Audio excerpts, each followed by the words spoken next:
Depuis que j'ai 14 ans, à peu près 14-15 ans, je fais mes ongles. Alors au début au vernis, après le gel. Quand j'étais plus jeune, j'ai pas pu créer mon entreprise. J'ai été factrice pendant des années.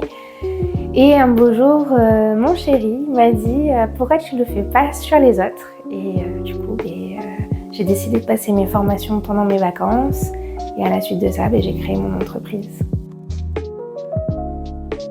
Donc les moments de doute, je les ai surmontés grâce à mon entourage. Mon chéri qui m'a soutenue du début jusqu'à la fin. Mon conseiller, je suis suivie par Socrate Conseil depuis le début. J'ai fait une formation Créa Émergence. Ça m'a énormément aidée parce qu'ils m'ont montré comment créer mon entreprise, etc.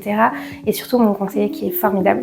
Il m'a apporté un réel soutien sur tout ça dans des moments où c'était très compliqué. Quand je ressortais du rendez-vous, en fait, j'avais vu mon évolution que je ne voyais pas forcément en restant chez moi, quoi. À la suite, en fait, on a un suivi sur 3 ans avec des rendez-vous tous les 2-3 mois avec un conseiller.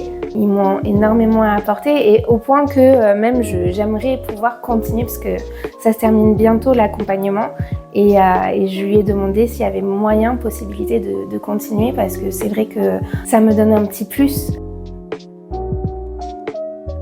Mais qu'il faut se battre. Voilà, c'est pas tous les jours facile d'être auto-entrepreneur. Si on travaille pas, il y a rien qui rentre. Donc ça, c'est pas forcément facile. Et si on n'a pas un entourage qui nous soutient ou un petit conseiller qui nous soutient aussi et tout ça, on n'y arrive pas. Et surtout, en fait, il faut s'accrocher. Il y a d'autres moments, par contre, où c'est juste extra. Du coup, moi, mon objectif, c'était d'allier ma vie professionnelle à ma vie personnelle. Donc, maman et auto-entrepreneuriat, ça peut être compliqué, sauf qu'en fait, pas du tout. Parce que quand on gère son planning, en fait, on peut donner du temps à notre vie personnelle. Et ça, c'est top, quoi.